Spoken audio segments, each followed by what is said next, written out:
All right, good evening, everyone. It's 5:30.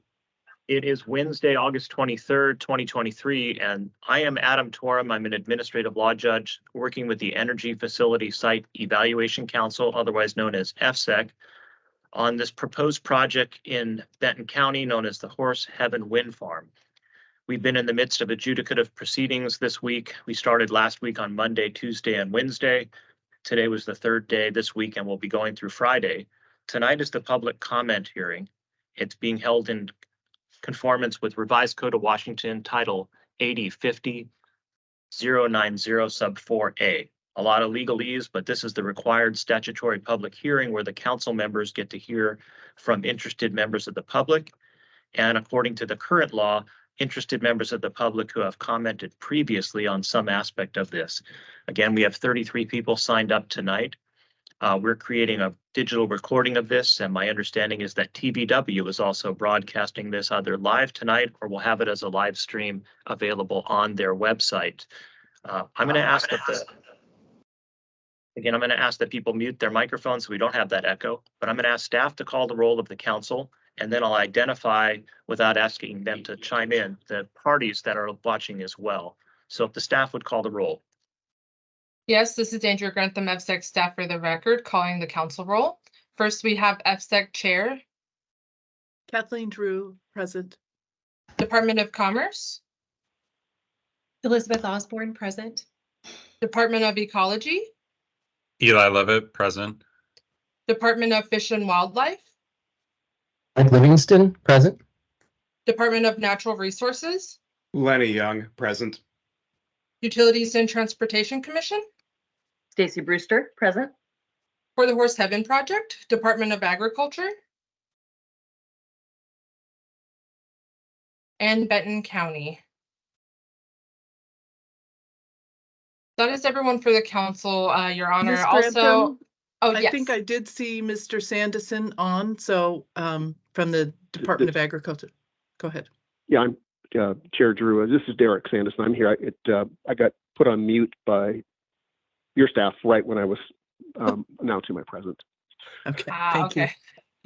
Thank you, Mr. Sanderson. Also, while I am on, I would like to advise people who are calling in, you can mute and unmute yourself using *6 or #6. Thank you. All right, thank you all for being here tonight. In addition to the council listening are the attorneys for the 5 parties to this adjudication. Scout Clean Energy is represented by the law firm of Stoll Reeves. They have attorney Tim McMahon, Emily Schimmelfennig, Willa Perlmutter, and Ariel Stavitsky. One or all of them is watching and listening tonight. The Council for the Environment is an assistant attorney general by the name of Sarah Reineveld. Benton County is being represented by the law firm of Menke, Jackson, Beyer, LLP. I think they're in Yakima, and their attorneys are Kenneth Harper and Aziza Foster. The Confederated Tribes and Band of the Yakima Nation are represented by that Yakima Nation Office of Legal Counsel, and Shona Volkers, Ethan Jones, and Jessica Houston are their attorneys. Tri-Cities Cares, a group that many of you, I believe, are members of, is represented by J. Richard Arambaru. So they have all been working with us to develop evidence during the course of our proceeding. Many of you have been watching the live streams or have access to the recordings, but tonight it's all about you and the public comments that you're going to provide. What I'd like to do is call people in the order they've been on the sign-up list. I'll give you, as my practice is, about 3 names in a row, and I'll just go through that list so you kind of know when you're going to be up next. Hopefully you can see there's a timer on the screen for 2.5 minutes. We were scheduled to go from 5:30 till about 8 o'clock tonight, and I'm figuring 2.5 minutes gives me a little bit of wiggle room to get everything done by 8, and we go from there. So the first speaker is going to be Trina Baynard, who's associated with, it says here, Audubon, Washington. Then we'll hear from Karen Brun, and then Paul Crouppen. Paul Crouppen will be followed by Dave Sharp, and when we get there, I'll tell you who's next on the list. So if Trina Baynard can check her mic and see if we can hear her. I am here. Can you hear me? I can. So Ms. Baynard, I just want to let you know I'm not going to be swearing in witnesses with an oath. There's not any cross-examination tonight for anyone, but we do have a court reporter, and in mercy to him, I hope everybody will speak slowly and deliberately. If we do have any sound interference during your time, please pause so we can mute the open mic and then let you be heard. So if you hear any interference, just pause and we'll add that time back in for you. Any questions, Ms. Baynard? Ms.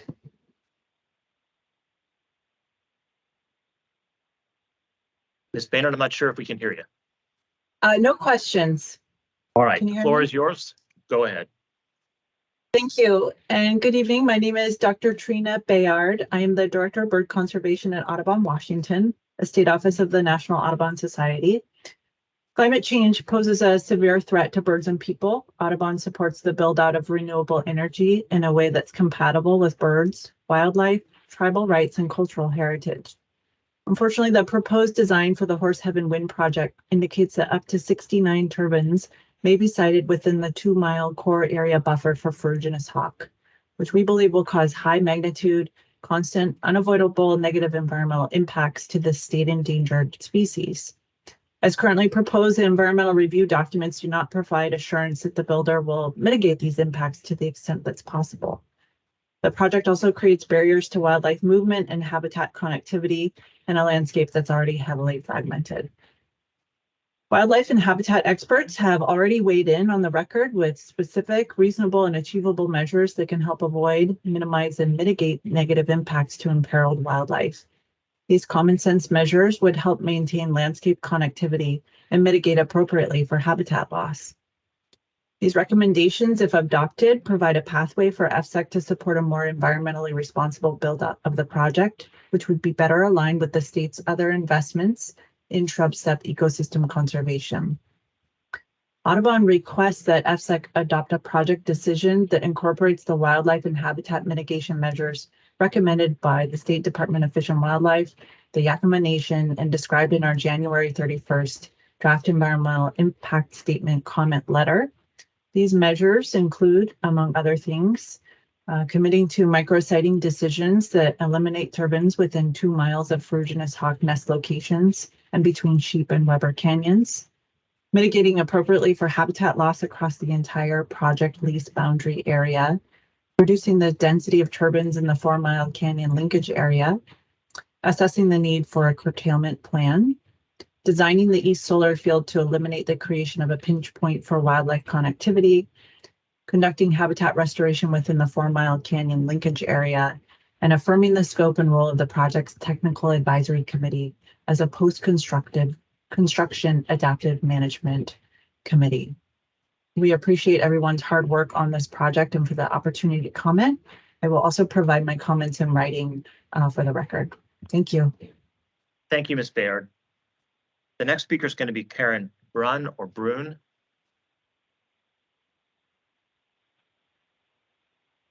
This is working, right? Yeah. Sure. Do we have Karen Brunn? Yes. Can you hear me? I can. Was that a When can you're- or a can't?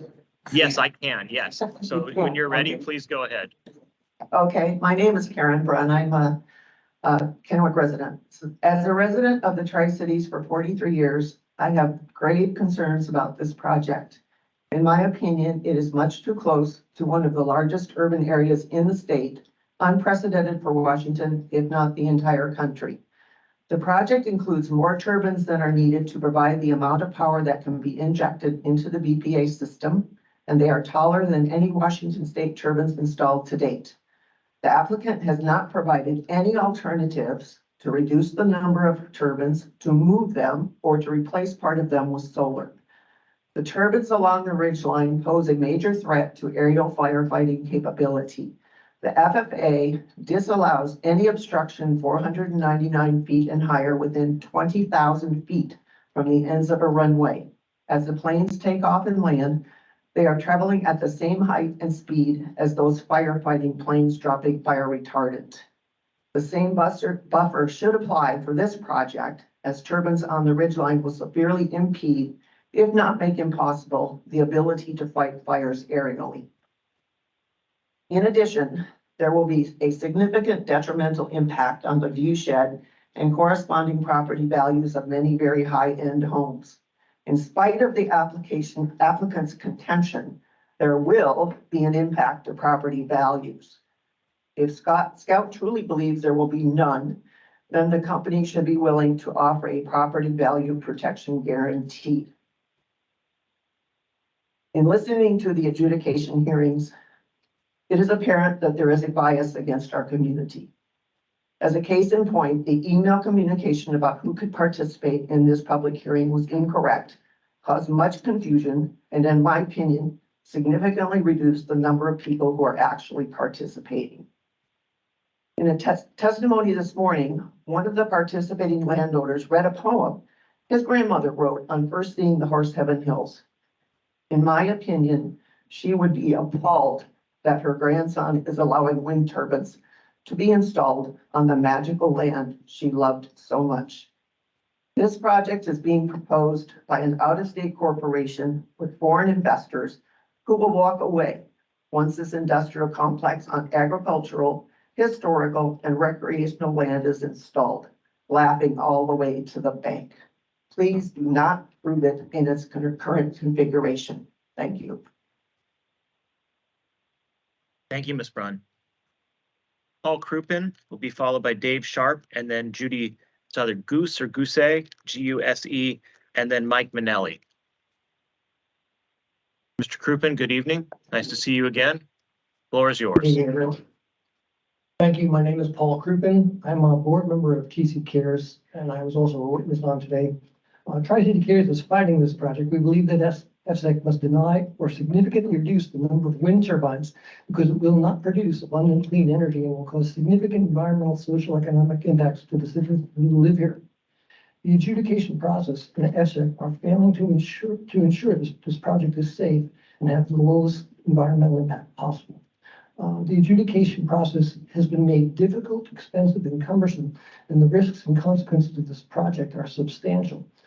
Judge Torm has been rejecting my testimony and others containing important evidence that shows that the benefits of this project are dramatically outweighed by the impacts to the environment and the serious risks to the health and welfare of people.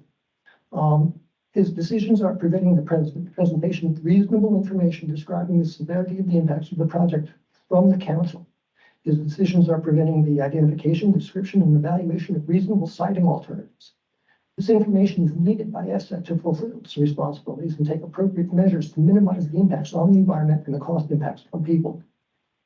Tri-Cities is going to be harmed by unacceptable impacts of this project unless it is substantially reduced in size and highly visible turbines are put back further away from the prominent, iconic Horse Heaven Hills ridgeline.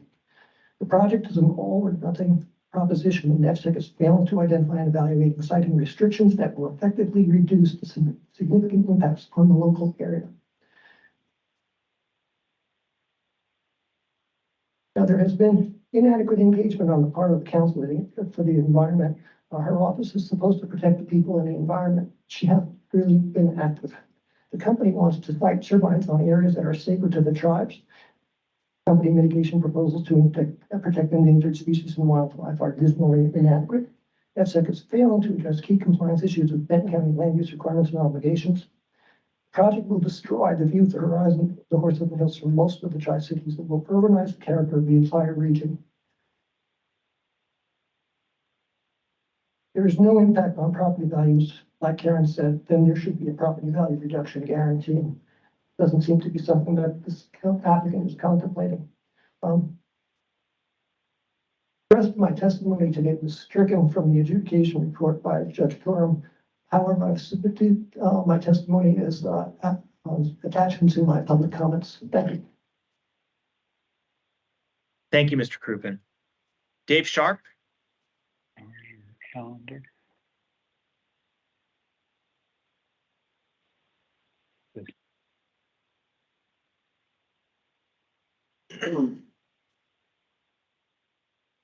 Thank you, Judge Torm, for the opportunity to come today. I am on the board of Tri-City Cares, but for this comment, we'll be speaking from the heart as a citizen of Benton County.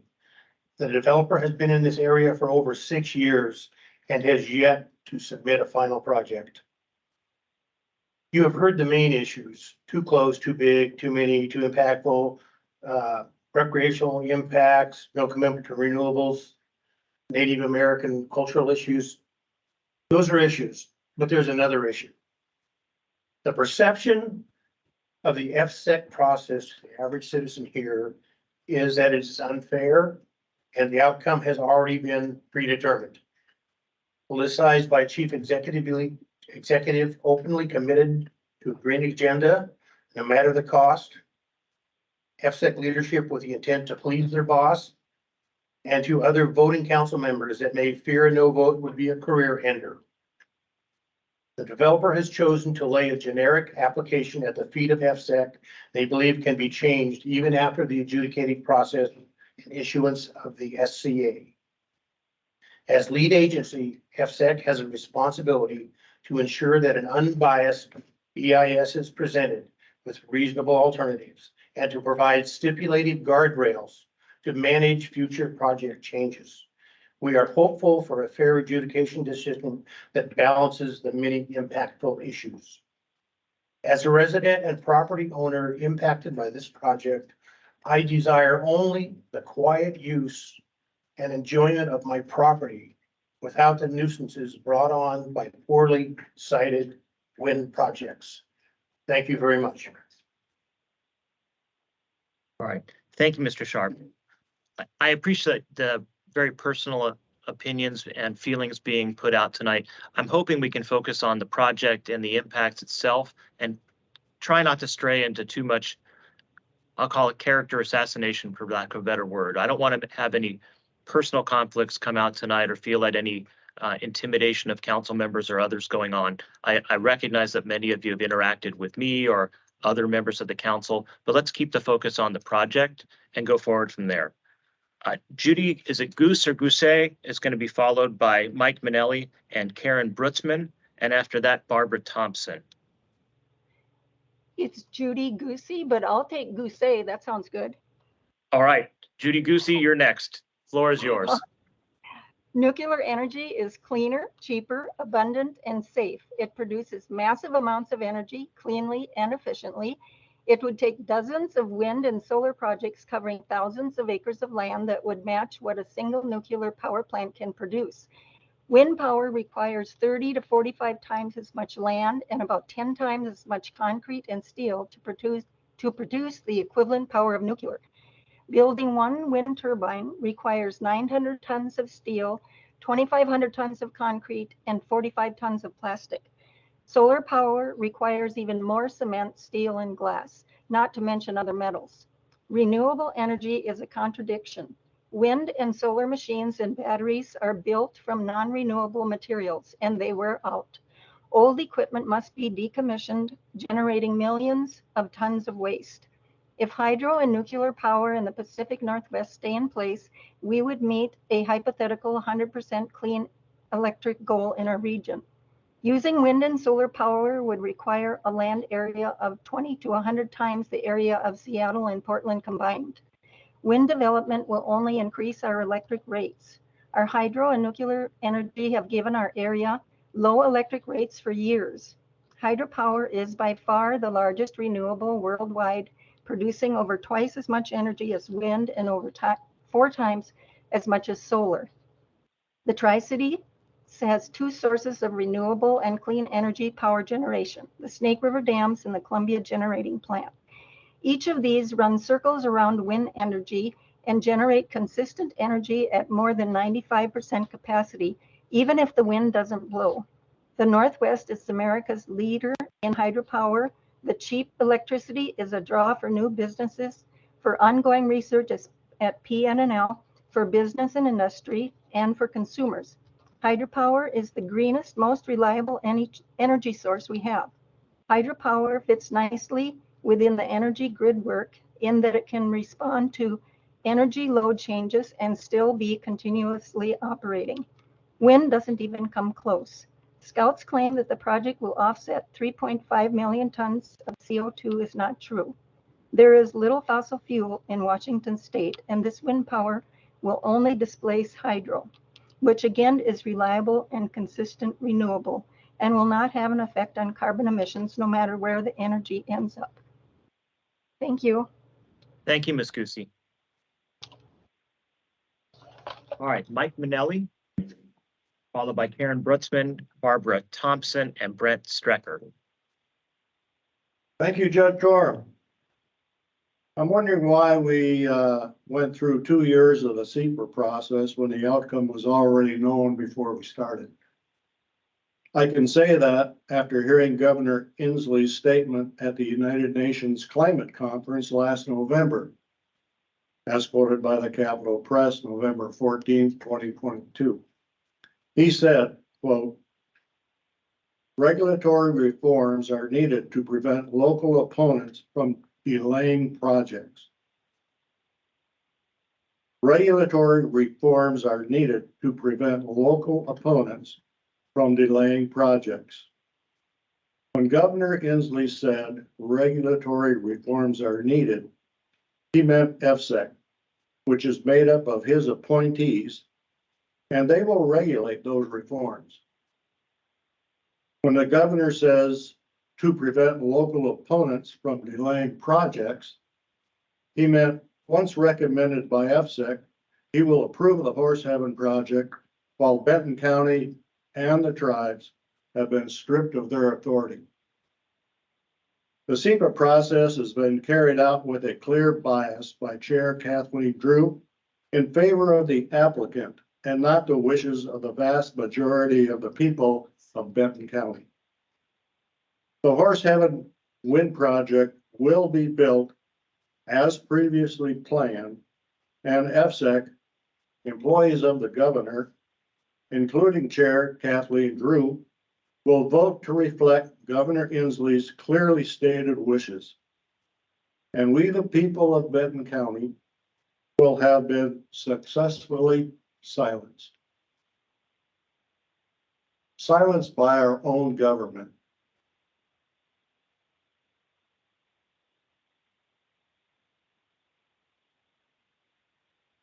Karen Brutzman is next.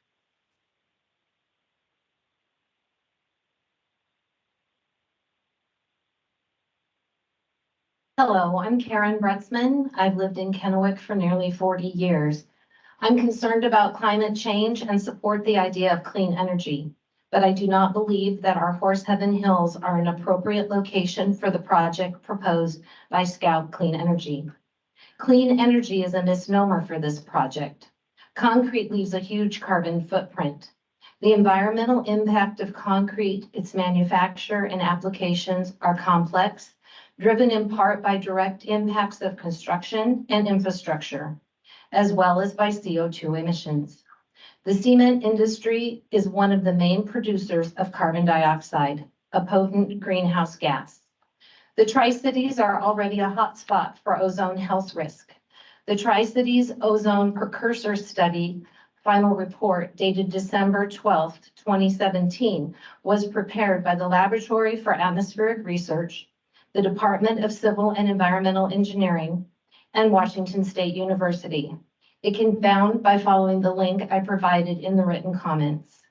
This study was conducted because air quality managers noticed that daily predictive air quality forecast model operated by Washington State University consistently showed elevated ozone in the Tri-Cities area.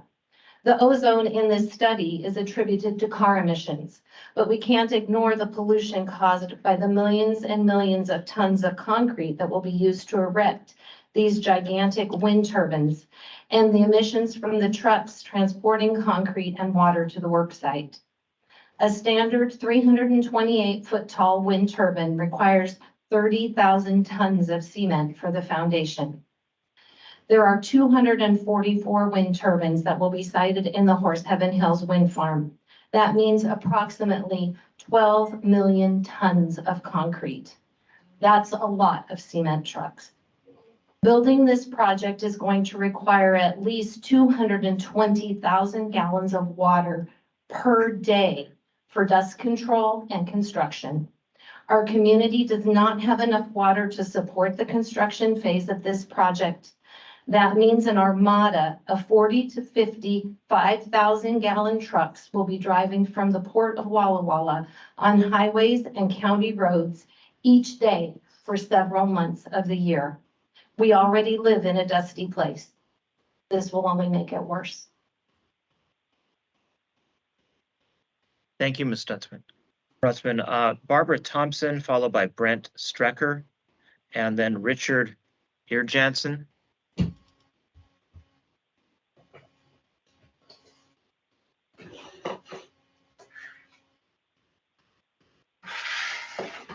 We have Barbara Thompson. All right, I'll come back to her. Brent Strecker, Yeah, can you hear me okay? I can. Okay, great. FSEC Council, please listen to the citizens, community leaders, and power supply experts living here in the Tri-Cities. You've received countless reasons why this project is detrimental to our community. It is a fact this project will do very little to help solve the power needs in Washington State. At this point, based on facts, it is clear the future is in nuclear power. Please focus on expediting and expanding on reliable, safe, clean, small modular reactors that can be built right here in our area and not pollute the Tri-Cities or the state with this unreliable and wasteful wind and solar project. As we travel on almost every highway leading out of the Tri-Cities, there are thousands of turbines littering the landscape. Please don't add even bigger 700-foot Space Needle-sized turbines looming over our homes and town in the valley below. The area south of town is growing with dozens of new homes and homes under construction. I live within a mile or two of the proposed turbines and enjoy the area on my bike weekly, along with many others. While out, I almost always see endangered Virginius and northern harrier hawks, and hate to think what will happen when the thousands and thousands of geese flock here and also the endangered sandhill cranes that I see and hear. I see and hear these birds. They're very distinct.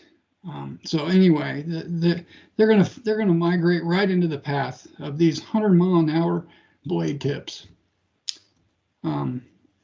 My wife and I have put our heart and soul into our home, and now you have the power to take that away with your recommendations to the governor. So we plead with you to do what is based on facts and not add any tiny percent of unreliable power that will do little to nothing to solve the state's power needs at the expense of our community. That's all. Richard Earjansen, and then I'll come back to Barbara Thompson, and then we'll go forward with Art Kelly and Pat Loera. We have Richard it's Yrjanson. I'm sure I'm butchering it. All right, Art Kelly.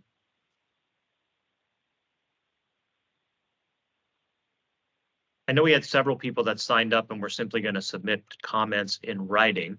So if that's Barbara Thompson or Richard Earjansen or Art Kelly, thank you for the written comments. Do we have Pat Loera? She'd be followed by Joe Loera. Are either of them here? I'll come back around for those just in case there's a technical difficulty. Jerry Carlson, and then Pam Minnelli and Rylan Grimes. Is Jerry Carlson here?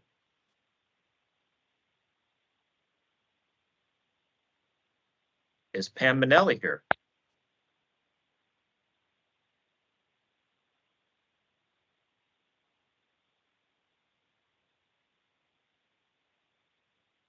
Good evening, Judge Torum. This is Pam Minnelli. I'm a member of Tri-City Cares and also a resident in Kennewick.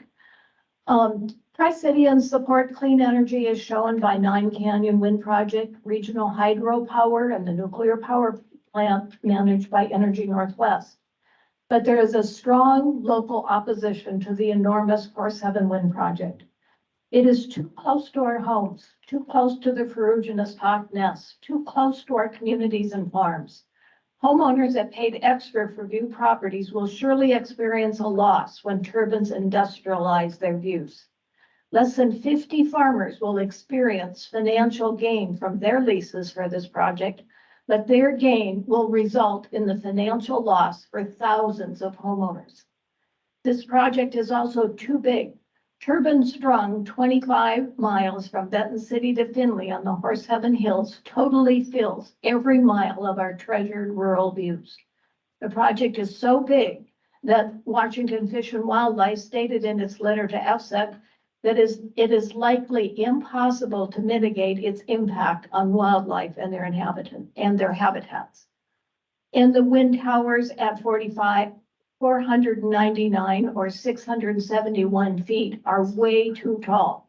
Add the 2,000-foot elevation of the Horseheaven Hills to the turbine's height, and these enormous turbines will stick out like a sore thumb. Will they impede aerial firefighting so essential to protecting Benton County from recent fires? Will the Tri-Cities continue to be a tourism destination for wine and outdoor enthusiasts when our rural landscapes are industrialized? With one sole Benton County representative and 6 Governor Inslee appointees as the voting members of FSEC, the odds of this project being denied are slim. But we remain hopeful that FSEC members will consider the Washington Fish and Wildlife recommendations for protecting wildlife and also hear local opposition. I request that FSEC votes no on the current plan for the Horseheaven Wind Project. This project is too close, too big, and the towers are way too high. Thank you. Thank you, ma'am. For those that are on mute and want to come off mute, if perhaps you're one of the people I called and you're not responding, remember *6 or #6. So I'm going to go through, if Barbara Thompson is out there, let us know if you're having trouble with mute. Richard Ear Johnson, Art Kelly, and Pat and Joe Loera. If you have a problem with the mute, let us know as much as you can with *6 or #6. I see Rylan Grimes, and you're our next speaker, sir. If you'll come off mute, we'll set the clock for you. Good evening. All right. My name is Rylan Grimes, and I'm an organizer for the International Brotherhood of Electrical Workers, Local Union 112, representing over 1,300 electricians in southeastern Washington and northeastern Oregon. I'm a lifelong resident of the Tri-Cities, having graduated from Southridge High School in 2003, and a current resident of Benton County just outside of West Richland. IBW Local 112 supports this project because of the many good family wage jobs it will bring to where many of us live, both during construction and after. And because Scout has entered into an agreement with the building trades unions, it will ensure that all the hiring for this project will be local, with our neighbors benefiting directly from this work. The area needs this power for projects like the Atlas Agro Fertilizer Plant in Richland and the new Dairy Gold in Pasco. And while we are looking forward to the small modular nuclear reactors, we can't afford to wait 7 to 10 years for DOE to stop dragging their feet and get the ball rolling. We believe in an all-above approach to power generation that includes renewables, such as the Horseheaven Wind Project. I'd also like to talk about one thing that gets overshadowed in this, and it's the landowners and their stake in this. I've worked on the State Line Wind Project, and I've seen firsthand how the limited impact on the farmers' operations for their yield. While they may give up some farmable acreage to the footprint of the towers, the leasing fees they get from this will extend the limited impact to their crop yield and allow them to continue farming their land for decades. Why should we stand in the way of local farmers supplementing their income so that they aren't someday forced to sell their land to some mega corporation or China, as Representative Newhouse has been actively fighting against? So in summary, the power is staying here. It will employ local workforce and it will keep our local farmers in business for the foreseeable future. The pros of this project far outweigh the cons, and I thank the council for the opportunity to speak today. Next speaker is going to be Jordan Rickman or Reichman, and then I see Phyllis Reichman on one of the screens. She'll be after him, and then Gloria Cummins. Do we have Jordan Rickman or Reichman? I'm going to turn to you, Phyllis. Tell me how to pronounce that last name. Hi, can you hear me? I can. It's Phyllis Riekkonen. All right, you're on. Okay. Thank you for the opportunity to speak with you today. Honestly, I'm terrified of public speaking, but I thought it was important to come before you to represent the concerned citizens of the Tri-Cities area who have not been given a vote either for or against the Horseheaven Hills Wind Farm project. A project this large that will have an effect on the residents and business owners of this community in so many different ways should be put before the local residents on a ballot. For point of reference, my husband and I live on a ridge between two ravines in the Horseheaven Hills at the end of Taggart Road. Living here, we have been amazed at the number and variety of birds as well as deer up here in the hills that we have witnessed. We have an owl who visits frequently and hoots right outside our home at night, and a grouse or partridge family, as close as I can tell, that has 14 members we see popping in and out of the natural vegetation we have left around our home. The hawks are beautiful to watch as they ride the currents through the ravines looking for their next meal. It is my understanding that the Peruginous hawks are on the Washington State Endangered List, and that their recommendation is to preserve the shrub steppe that provides their hunting grounds. During the last migration season, I witnessed a large flock of Canada geese flying up one of the ravines, likely on a stopover on their journey. I watched as they flew towards the south, slowly gaining altitude as they jostled for their place in their V formation. This all took place at low elevation, right over the area of proposed turbines. Another day, hundreds of white snow geese were camped out in a field behind our home, again in the proposed area. These hills are abundant with geese finding a place to rest for the night, and I often see these low-flying flocks as they're coming in or leaving on their journey. We are most definitely in a migration path where the birds can enjoy the nearby waters of the rivers, as well as the Horseheaven farmlands for a safe place to stop over. A wind turbine farm, especially one so many miles in length, would be a huge detriment to all the wildlife patterns and alter the natural ecosystem of our area. And of course, in this area, we are always concerned about wildfires and how quickly and how far they can travel. The local agencies have stated how difficult it would be to have air support around the wind turbines if a wildfire were in those areas. I know that many of those who come from greener parts of this state feel that the Tri-Cities area is just a brown spot on the map. But please don't discount those of us who can see the beauty in the broad expanses and vistas that the Horseheaven Hills provides that will forever be altered if this project goes through. Thank you for your time. Thank you, Ms. Riekenen. I appreciate you coming out despite the public speaking fear. I understand that's either that or death that's highest on the list. So thank you for being here tonight. Thank you. Gloria Cummins? Yes, Yes, ma'am, you're up. thank you.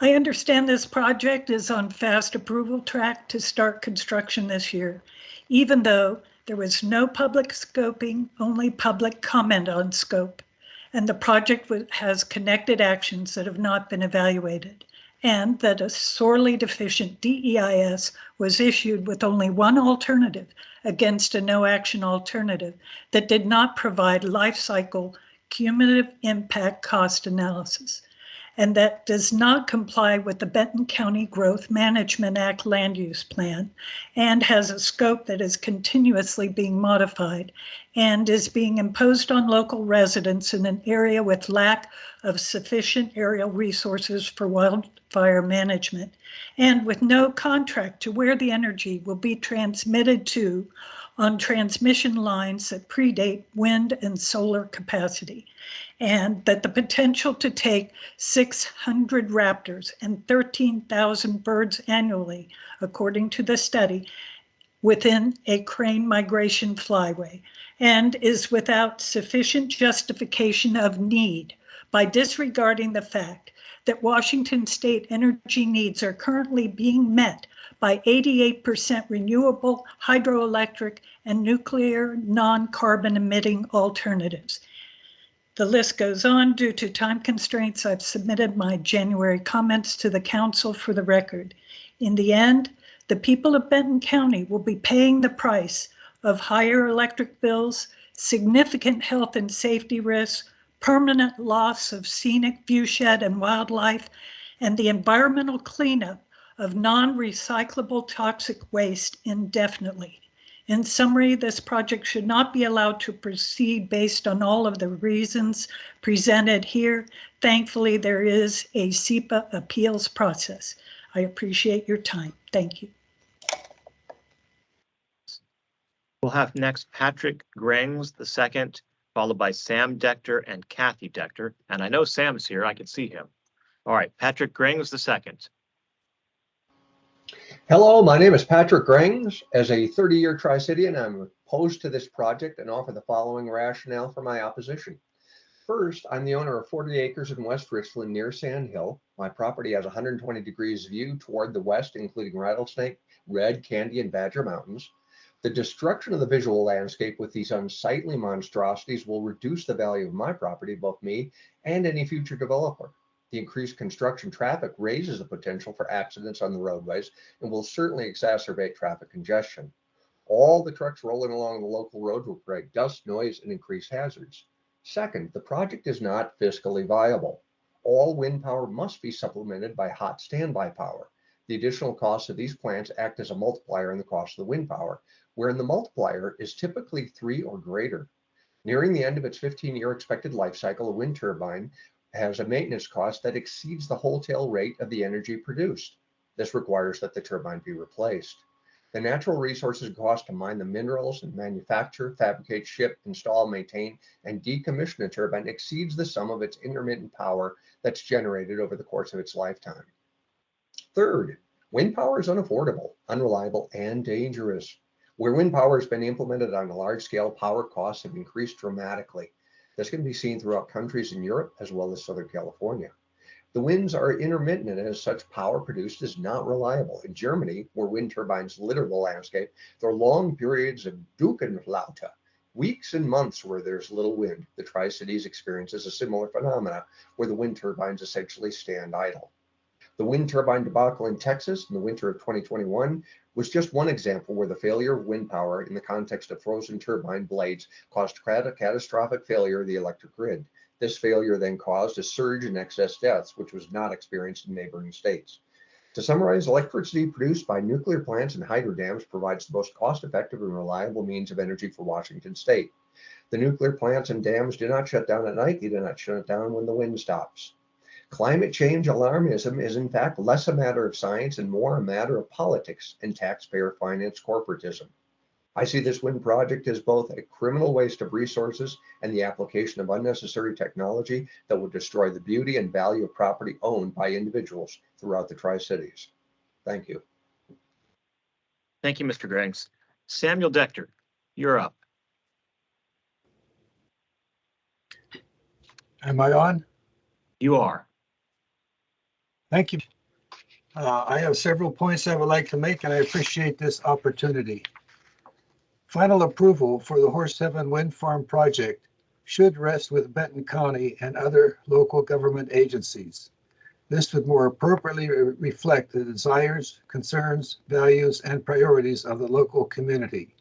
Similarly, determination of satisfactory operational performance to meet permitted conditions and operational parameters should be in the hands of local agencies and not in the hands of the facility owner-operator. If the project is allowed to proceed, it should be moved away from the crest of the Horse Heaven Hills and relocated southward several miles toward the Columbia River, where it will not be visible from the Tri-Cities and will not present an eyesore to our citizens and visitors.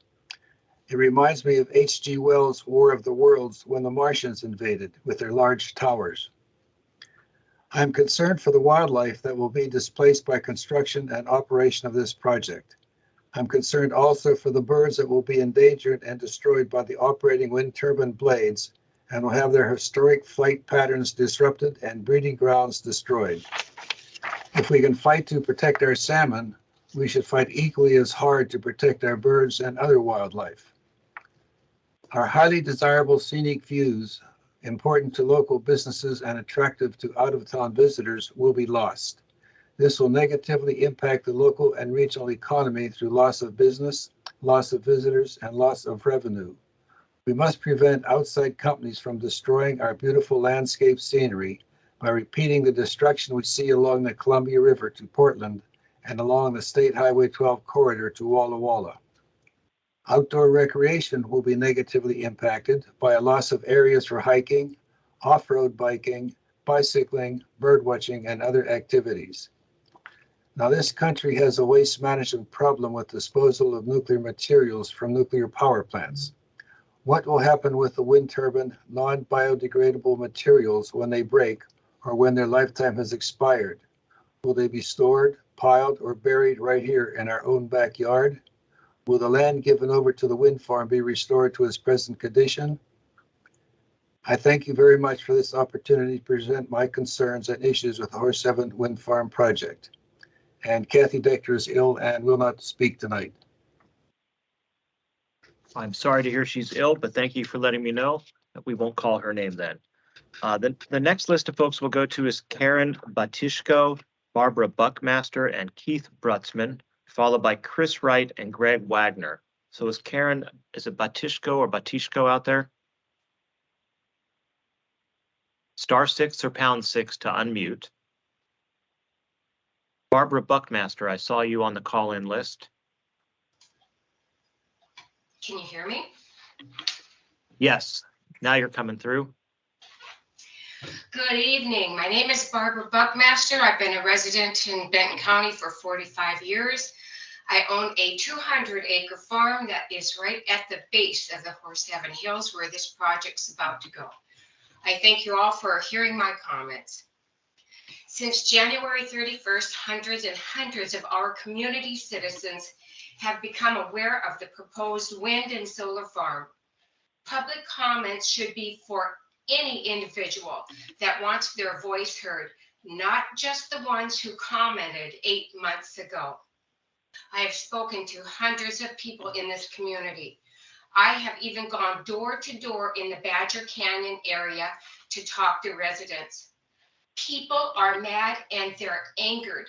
They do not want our skyline to look like an industrial site. The greater population of this community does not want the entire ridgeline from Benton City all the way to Findlay populated with monstrous wind turbines. We want the remaining ridgelines of the Horse Heaven Hills to be open and preserved for our future generations to come. The power generated from this project is planned to be outsourced with very little or no benefits to the local residents. We already outsource power from our nuclear and our hydro generating plants. I would stand in favor if we really needed the power or that it would strongly improve the quality of life in our community. But this project won't do that. These wind turbines will even hinder the fire control on the ridges, and it could put people's lives and livelihood at risk. This project, in my opinion, is about greed led by politics. I ask why we, as a community, have to sacrifice what is left of our beautiful Horse Heaven Hill ridges. Are you listening? Are you listening to the people? Do you hear our heart? Let the people of this community decide what's best for us. I encourage you to send Governor Jay Inslee a recommendation to hold off, or better yet, say no. My voice is a monstrous no. Thank you very much. Thank you, Ms. Buckmaster. Keith Brutzman.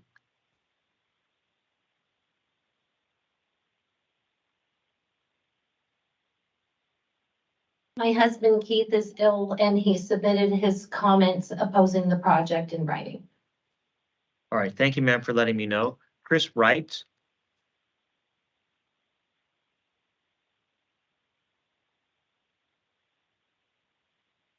After Chris Wright would be Greg Wagner.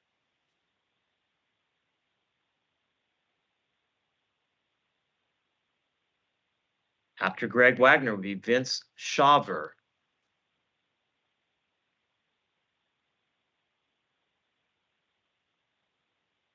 Followed by Elizabeth Swanson. Again, folks, if you're on mute, we have a number of phone calls that I can't see the names on. I just see the 509 numbers. If you're on mute and you need to be off mute to provide your comment, come off on *6 or perhaps #6. We're looking for Chris Wright, Greg Wagner, Vince Shaver, and now Elizabeth Swanson.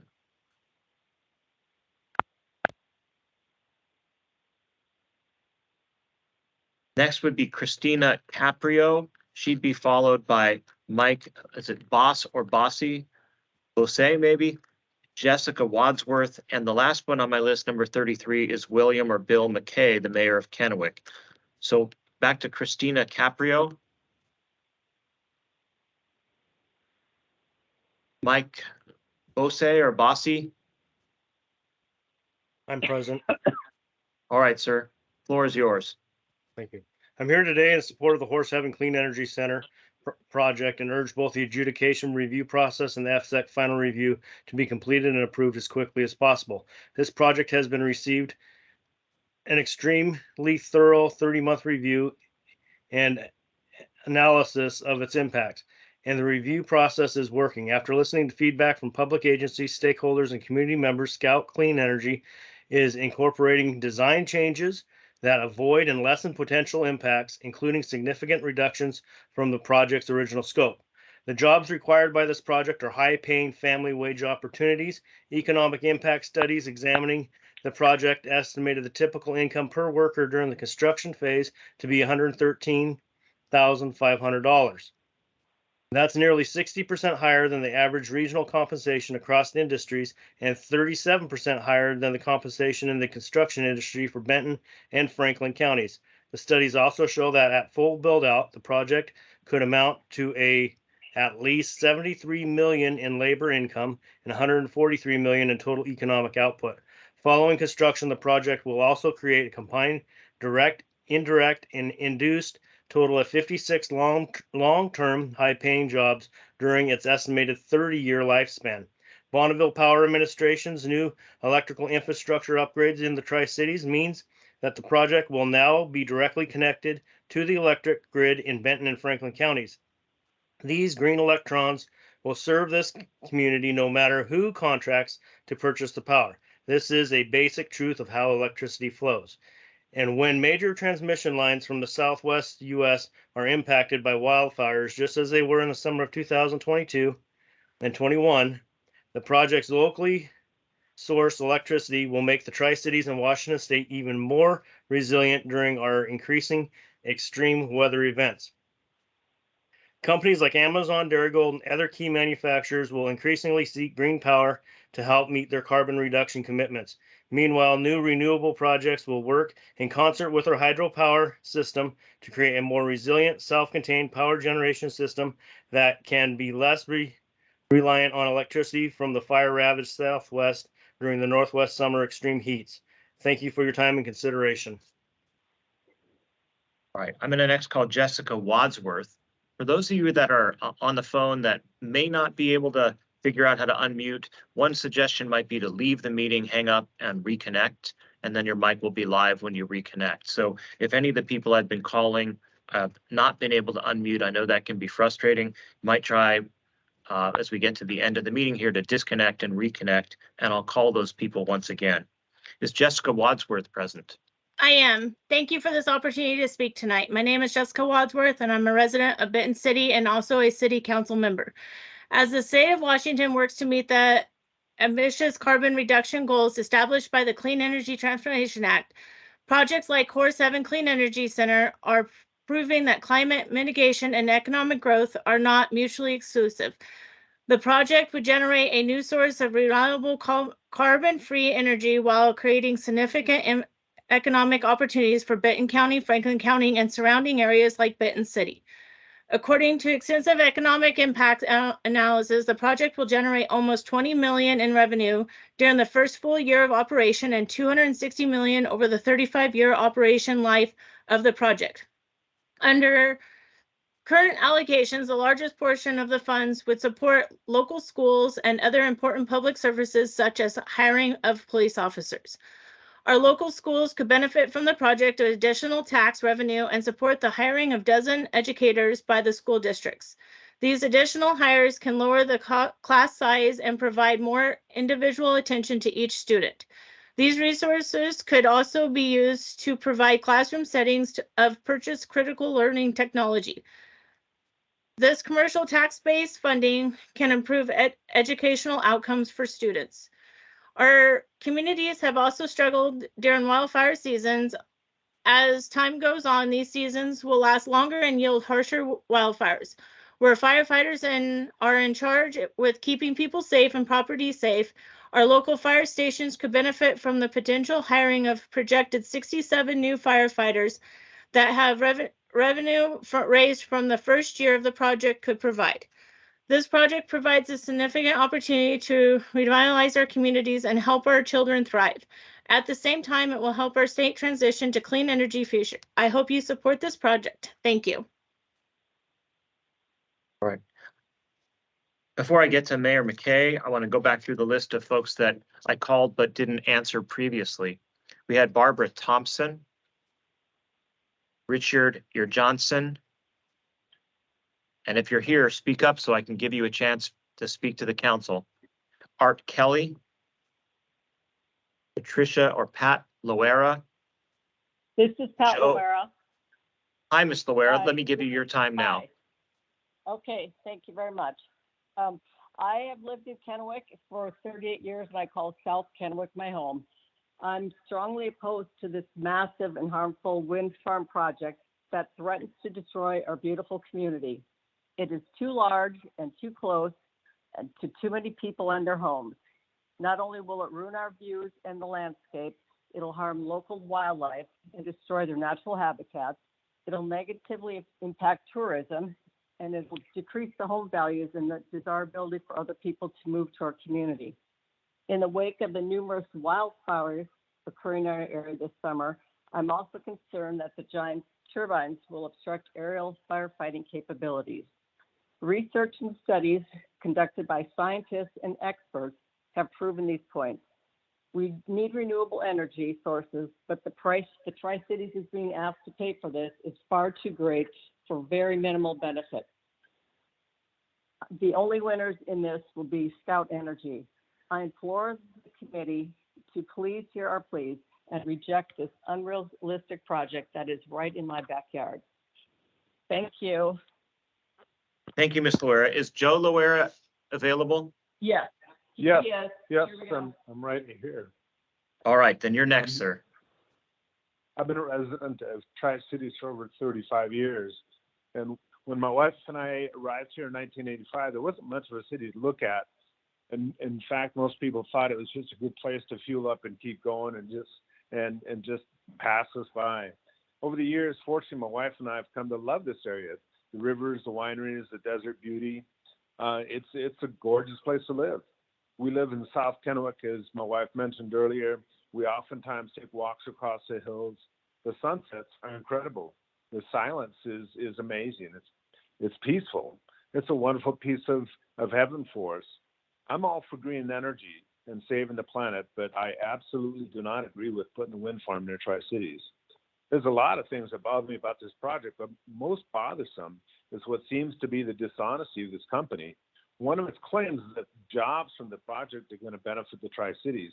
They mention hundreds of positions, when in reality, there's only going to be a few long-term. It makes me wonder what else they're hiding. What else are they exaggerating? What else are they not being completely transparent about? Please do not allow this project to move forward. Thank you for your time. All right, I'm glad I found the Loeras. Jerry Carlson.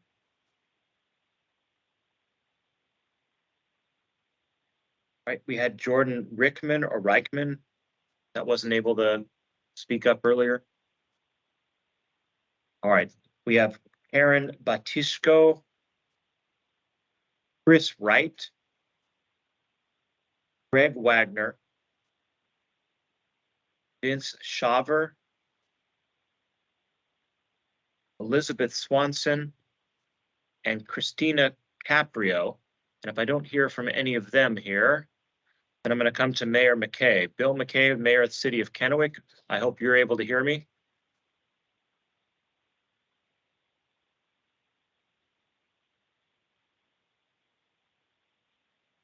All right, maybe the mayor has got called away to other business and thought they were going to have time tonight. Those are all the people that were signed up tonight. It's now 6:30. I appreciate hearing from all of you.